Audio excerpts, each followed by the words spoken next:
thousands of firefighters and first responders are battling unprecedented wildfires. There are fears that the Dow will drop and drop quickly, and we're already seeing that. Back now with what's called murder hornets, reported in the U.S. for the first time. In that massive explosion in Beirut, the death toll has climbed to more than 100 people this morning. The unimaginable path of destruction stretches from Washington State to California. And the president is suspending all travel from Europe to the U.S. for 30 days, excluding the U.K.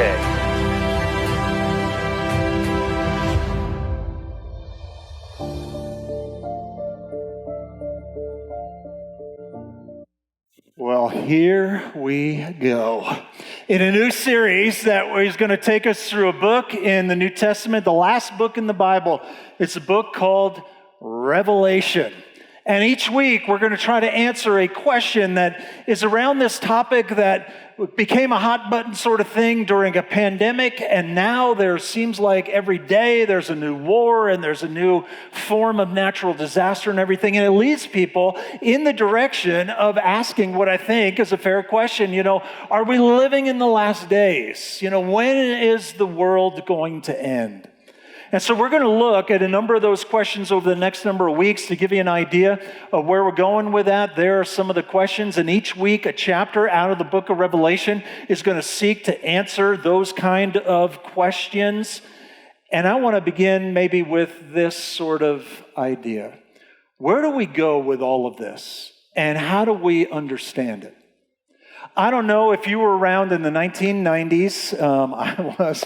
And there was a guy who was a real famous teacher on the radio. If you don't know what a radio is, ask your parents. They know what that is. And this guy really had a pretty big following. And he also believed that every letter, every word in the Bible has a numeric value to it. And so he did the math, so to speak. And he came up with a date that the world, as we know it, is going to end in 1994. Question mark, I guess, to leave the door open. Well, here we are, right? So that passed, and then he redid the math and came up with another date, and that one was even more specific. Judgment Day is May 21st, 2011. And here we are. And here's something that came along with that. If you see one of these signs connected to that, you see what it says in the yellow circle? The Bible guarantees it. Here's the thing. It is a dangerous thing to go beyond what the Bible says.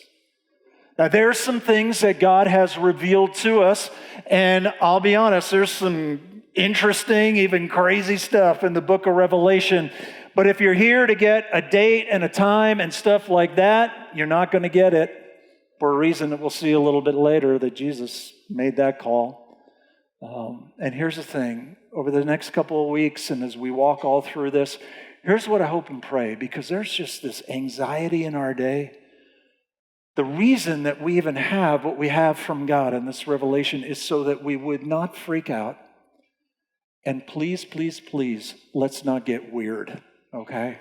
Because there is the opportunity to get weird with all of this. And this is not just in church circles either. I don't know if you were familiar with the event around the Mayan calendar not that long ago, and it ended in December of 2012, and there was a movie made about that, and all, how that was going to play out, and the destruction and the end of the world as we know it. Well, apparently the Mayans redid the math too, and there was a spokesman for the Mayans who said this, because they redid the prediction for 2017. The Mayans are quite sure they have it right this time. They know they said that last time, but it's definitely going to happen this time. So, let's not do that, okay? Are we living in the end times? And so let's begin in the book of Revelation. I want to begin just by defining some of our terms here. First of all, it's not revelations, plural. It is revelation. The word in Greek in which this was originally written is the word apocalypsis. And of course, we get apocalypse and apocalyptic from that. What does that mean? Revelation, disclosure or unveiling of heavenly or future realities. And here's where Revelation gets interesting, because some of it speaks to people in a time and place, and some of it is talking about a future day. And sometimes we're dealing with some of one and some of the other, and sometimes it's even talking about both. But as we understand this, it leads us in the direction of saying, here is God pulling back the veil a little bit and telling us information we would not have all on our own. Who wrote the book of Revelation? His name is John. He was one of the 12 disciples of Jesus. He saw what Jesus did. He heard what Jesus taught. And he is somebody who, as the disciples go, actually lived out his day. Jesus had 12 original disciples. 11 of them, church history, not the Bible, tells us died for their faith in Jesus. The one who made it all the way to the end was John. They tried to boil him alive one time. He survived that. He gets exiled to an island called Patmos, which is off the coast of Greece, and that's where he lives out his day. And here's maybe a quick aside for you and me. Maybe you feel like you're in your own Patmos, exiled and isolated. I wonder if John would say, of all the things that God did in my life, this is one of those defining moments of what was revealed to me, what we call the book of Revelation. And if you are in Patmos of your own right now, I wonder if you'd be open to the idea that can be where God does some of the most profound moments in the lives of still people today. And so don't get discouraged on Patmos. John received something pretty special. Who are the recipients of this letter? Originally, this was written to people in a specific time and a specific place. We go on to find in subsequent chapters of Revelation, it was written to 7 churches in Asia Minor. A lot of that is in modern-day Turkey. And these were people who were living in difficult times. The book of Revelation was written about 90 A.D., and there is a Caesar in Rome whose name is Domitian. And Domitian is carrying out some pretty heavy persecution against people who are saying Jesus is Lord, and they refuse to say Caesar is Lord. And so what was he doing in response to that? That was really their only crime against Rome. He was putting them in the arena sometimes, where they would face down lions and they would release wild dogs and they would be used for sport. And so this book was originally written to people facing that kind of situation. And what is the theme of Revelation? What is the general topic of this? What is it that John was trying to communicate to people who are living in that kind of reality? And if you aren't facing that today, that may come tomorrow if you will not bend the knee to the Caesar who sits on the throne in Rome, but instead you bend your knee to the Jesus who is in heaven. You know what the theme of Revelation is? I want to give you this really up front because I think it's really important as we start, because we can get lost in beasts coming out of the sea and a red dragon and a beast that has 10 horns on it and all of that. Here's what Revelation is about and its primary message. Jesus wins. Jesus wins. And one day, whatever you're facing and come what may, he is going to win a full and final victory against evil and sin and death, and it will be no more. And he will wipe every tear from people's eyes, and it will be the way that it was intended to be from the very beginning. But to people who are facing the arena, it didn't mean, you know what, your life is going to be problem-free. That there is a world, a broken world in which we live. But make no mistake about it, Jesus wins. And so really, just as we were singing a few moments ago, we know how the story ends. Jesus wins. And so if it's not good yet, Jesus isn't done yet. And so to people then and to people now in the middle of whatever it is that we face, the call is really, so don't give up, stay faithful. Because there's another day coming, and even if you're in the arena, Jesus one day will fully and finally win. So I wonder, maybe as we live out our lives now, I don't know where you get your news, if you watch TV, or maybe you get on a device, or it's on our phones every day, it's right in front of us. And if you see something day after day, it seems like there's one piece of bad news. There was another shooting a couple days ago, and when will that end? And there's a war in Ukraine that's gone on for 3 years now, Israel and Iran. Are we going to get involved in that? And all the Gaza Strip things. And it seems like there are all kinds of reasons for us to get freaked out. Here's what I want us to do maybe when you see another piece of bad news. that we begin to get into the habit of saying to ourselves, God's got this. God's got this. Jesus wins. And that might not be fully and finally on this day, but one day he will win. Jesus wins. So with that in mind, let's jump into the book of Revelation. The revelation from Jesus Christ, that's where it came from, which God gave him to show his servants what must soon take place. He made it known by sending his angel. Angel can also mean messenger, and often these angelic created beings brought messages by sending his angel to his servant John, who testifies to everything he saw. That is the word of God and the testimony of Jesus Christ. Who's the main character in the book of Revelation? It's not the beast in the sea. It's not the dragon. The main character in the book of Revelation is none other than Jesus Christ. And the book of Revelation is not meant to give us a secret code to crack or to freak us out. It's not God saying, well, there's a whole bunch of things here. They're going to play out like a horror movie. You better get your act together. Here's what this means. Revelation is not a secret code. It is about hope in Jesus Christ. So let's not get scared. Let's please, please, please not get weird. Revelation is about who Jesus is and what he will do at the very end. And here's how John describes what happens. On the Lord's day, island of Patmos, I was in the Spirit, and I heard behind me a loud voice like a trumpet, which said, write on a scroll what you see and send it to the 7 churches. Write therefore what you have seen, what is now, and what will take place later. And again, there's some spiritual understanding of what's happening in the present, and there is also some revealing, some understanding, some information about what is going to happen in the future. But bottom line, here's what God is saying.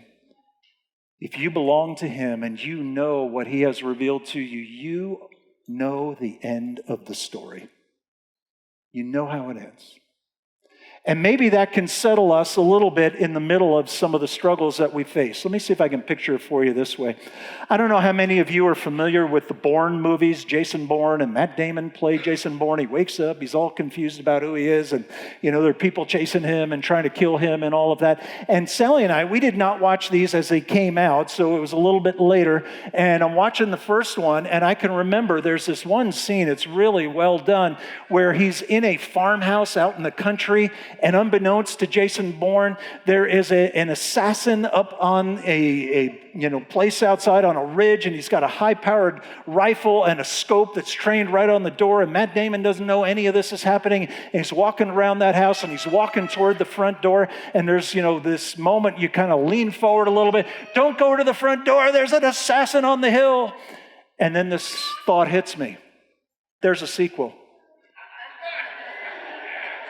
And Matt Damon is on the cover. So Jason Bourne makes it to the next one. He's going to get through the assassin somehow. And then, oh, by the way, there's a third one and there's a fourth one too. Jason Bourne makes it all the way to the end. What do you know? And here's God telling us, you know what? At the end, Jesus is still standing. And he wins. And so you might be in a particular moment in time, and there can be a temptation to be all freaked out. But God tells us, here's how the story ends. And because of that, we can have confidence, and we can have hope in who he is and all that he will do.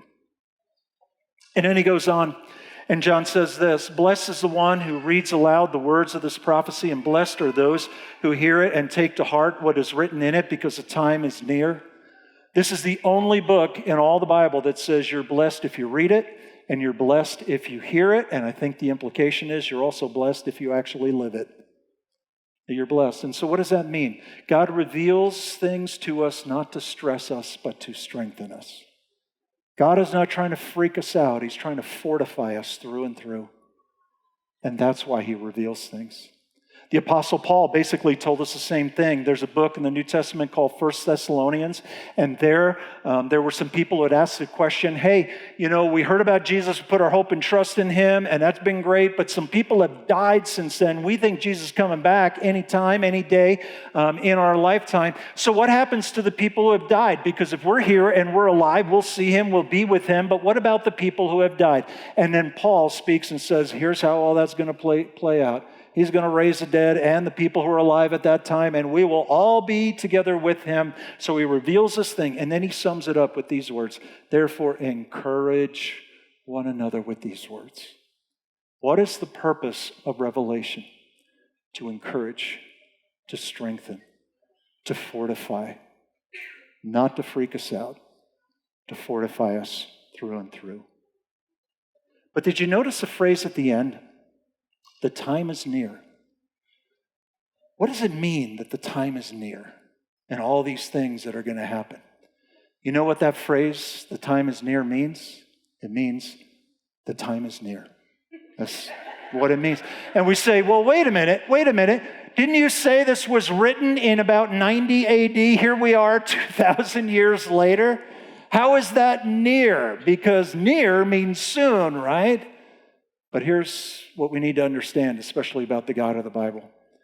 He has a different relationship to time than we do. He stands apart from time. And from his perspective, it's near. And while we don't know exactly how that plays out from his perspective, that's what he's told us.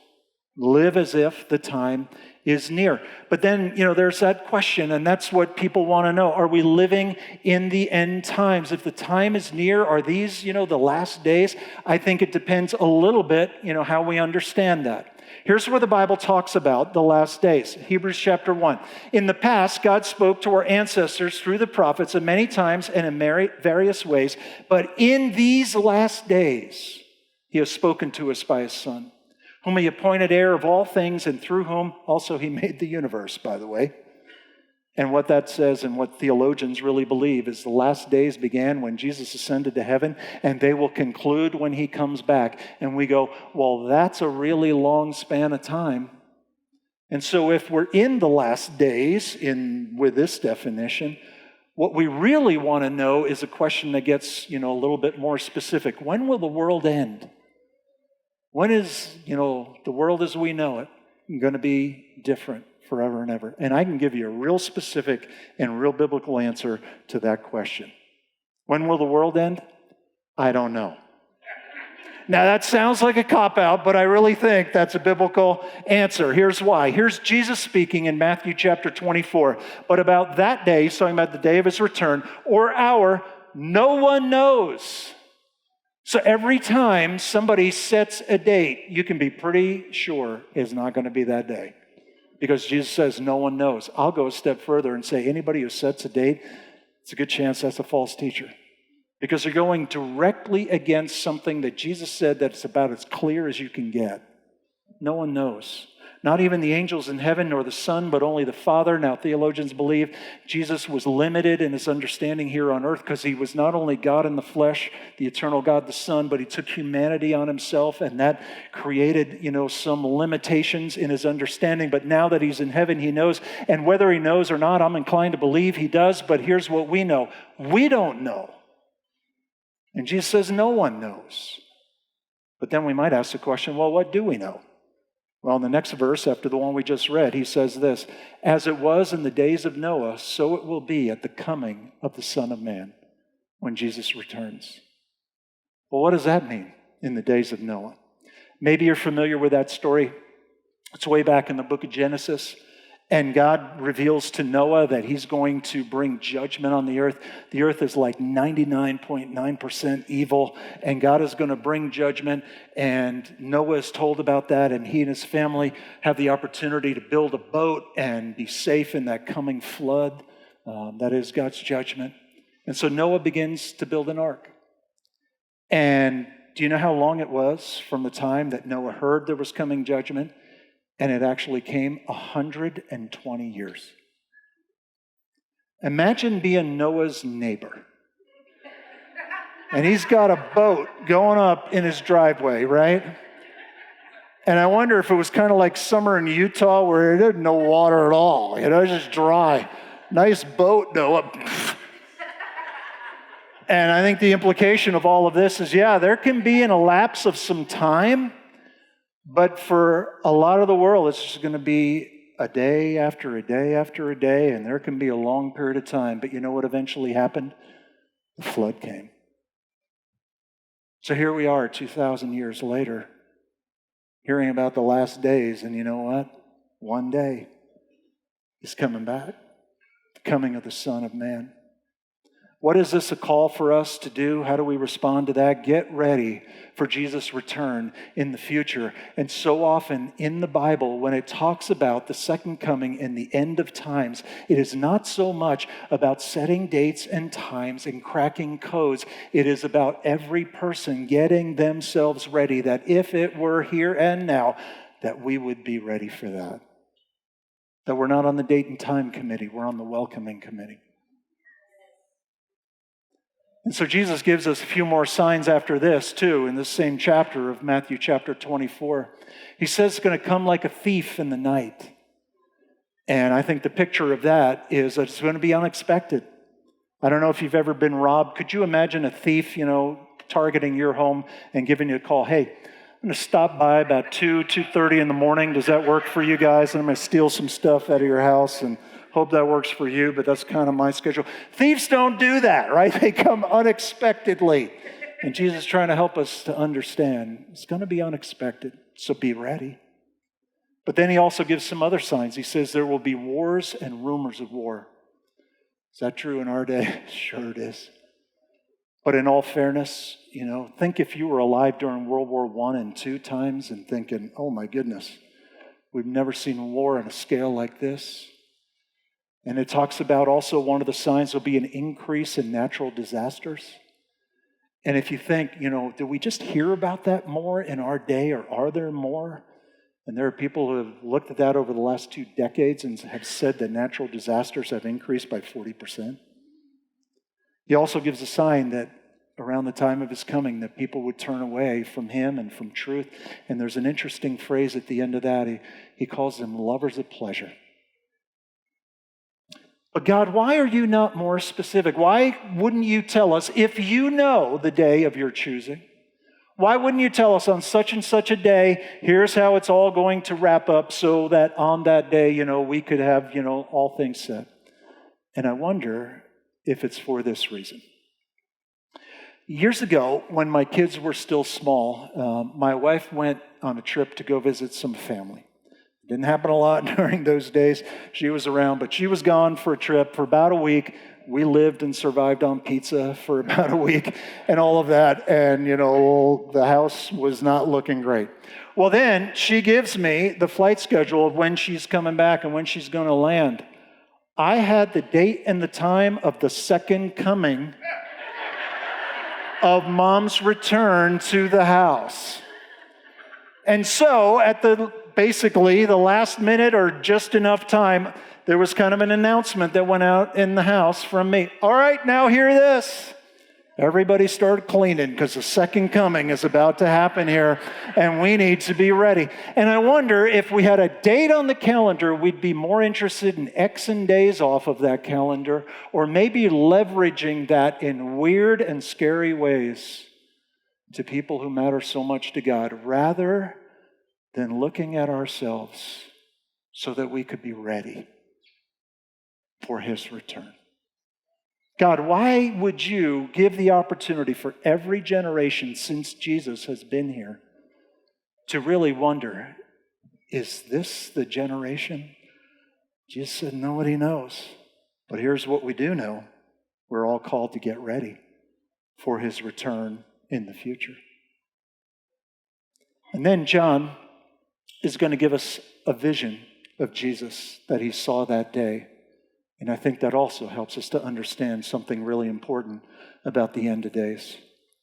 I turned around to see a voice that was speaking to me, and when I turned, I saw 7 gold lampstands. We come to find out those are the 7 churches in the book of Revelation. And among the lampstands was someone like the Son of Man. What is that? That phrase first appears in the book of Daniel in the Old Testament. And this is Jesus' way, and he used that phrase for himself a lot during his 3 years of public ministry in Matthew, Mark, Luke, and John. And it is a phrase that basically says this: He, Jesus, is the fulfillment of all the Old Testament prophecy. All of that was pointing to him, who he is, and what he would do. And he was dressed in a robe reaching down to his feet with a golden sash around his chest. That is the attire of royalty. That's what kings would wear. Who is Jesus? He's the King of Kings and he's the Lord of Lords. There might be a vision that some people have of Jesus like a 92-pound weakling with Birkenstock sandals on and holding a lamb and petting a lamb. If you got anything in that arena there, you need to enlarge your vision of who Jesus is, because he ain't that. He came the first time as a humble, suffering servant. But who is he now, and who is he when he returns? And that's the glimpse that John got. The hair on his head was white like wool, as white as snow. Anybody know anything about hair turning white? When I was a kid, I was a blonde. Then it became brown, and it's getting light again around the edges here.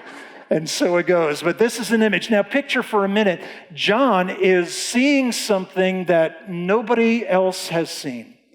And he's trying to describe what it is that he sees. And if we cannot comprehend what it is, he's trying to use words and pictures and analogies that do relate to things that we know, trying to describe what is indescribable. And what is he saying with this picture of Jesus' hair as white as wool, as white as snow? That he is all wise. So if you have questions in your life, that's where you find wisdom. You need direction for your life, that's where you go. If you want understanding about yourself and about the people around you and the world in which we live, there it is. He is the one who is all wise. And his eyes were like blazing fire. What does that mean? Jesus not only looks at you, he looks in you. And fire so often in the Bible has this refining effect that helps to get all the impurities out of something, the dross out of precious metals, to make it more and more pure. Here's the reality about what Jesus knows about you and me. He knows more about us than we know about ourselves, because he has eyes like blazing fire. His feet were like bronze glowing in a furnace. Back in that day, iron was the strongest metal they had. Copper was the most enduring metal. And bronze is a combination of those two things. And it's saying he's not just wearing this, he is this, that his foundation is strong and enduring. His kingdom will never end. And his voice was like the sound of rushing waters. When Jesus comes back, he's not going to whisper. We're told the whole earth is going to hear him, and the whole earth is going to tremble and shake at the sound of his voice. Who is he? He is the King of Kings, and he is the Lord of Lords. In his right hand, he held 7 stars, and most commentators believe that is the churches. And coming out of his mouth was a sharp, double-edged sword, and that refers to his word. Why would it be pictured like a sharp knife? If you ever have to go under a surgeon's scalpel, when they take that knife and they cut you, are they trying to hurt you? Of course not. They're trying to get you better. They're trying to get you well and make you healthy. And sometimes God's word cuts us. And it feels painful, and we may wonder what that's all about. But if his word presses up against your political ideology, let it. And if his word presses up against some of the things that make up your life, let it. Because he's trying to make you healthy and whole. His heart is to make you well. His face was like the sun shining in all of its brilliance. We're told later in the book of Revelation that the new heavens and the new earth, there's not going to be any need for light. There will be no shadows there. Why? Because God will be its light. And it is going to be bright. And when I saw him, I fell at his feet as though dead. That is the right response for having an encounter with the living Jesus. Then he placed his right hand on me. That is a symbol of friendship and acceptance. And he said, do not be afraid. Don't be scared. I am the first and the last. In the Greek, it's the Alpha and the Omega, the first and the last letters. It's a way of saying, I'm the eternal one. I was here before the world as it began, as you know it, and I'll be here after it comes to whatever that conclusion looks like and everything beyond that. I'm the first and the last. I'm the living one. With him there is no death. I was dead, and now look, I'm alive forever and ever. And I hold the keys of death and Hades. What does that mean? It means Jesus owns it all, including the eternal destiny of every single person who is so precious to him. So Jesus called us to get ready for his return one day in the future. What is John's vision of who Jesus is now? What does that tell us and help us to do? That if you've never taken that step, get right with Jesus now. The Bible tells us that one day every knee will bow and every tongue will confess that Jesus Christ is Lord. But here's the thing, on that day, it's going to be eternally too late. The day to bend the knee and call Jesus what he is, King of Kings and Lord of Lords, is here and now. So Jesus, why do you wait? Why don't you just come back? What is God waiting for? The Bible has an answer to that question. The Lord is not slow in keeping his promise. Boy, 2,000 years, going to happen? He's not slow as some understand slowness. Instead, he is patient with you, not wanting anyone to perish, but everyone to come to repentance. Why is God waiting? Because people matter so much to him. And maybe even you have yet to take that step. And these are the days of his patience and his grace and his love and mercy to us. But one day, all the knees will bow. Our opportunity to do that is here and now.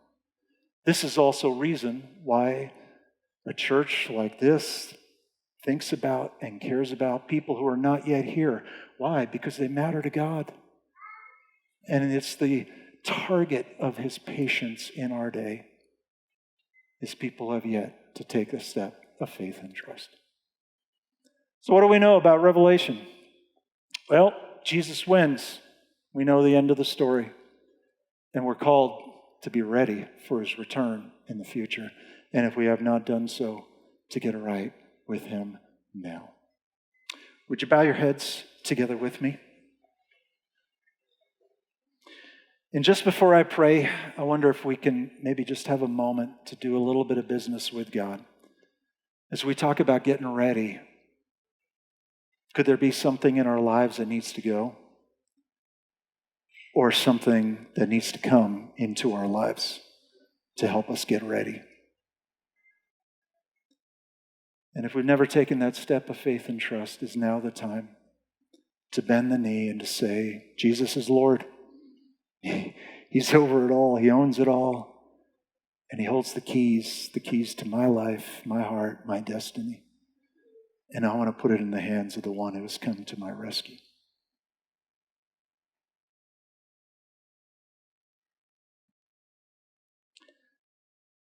Lord Jesus, thank you for a glimpse into the realities that you have chosen to make known to us. Thank you for who you are. And God, through this whole time, I pray that you would enlarge our vision about you and that we would understand what it means to belong to the God who is over all things.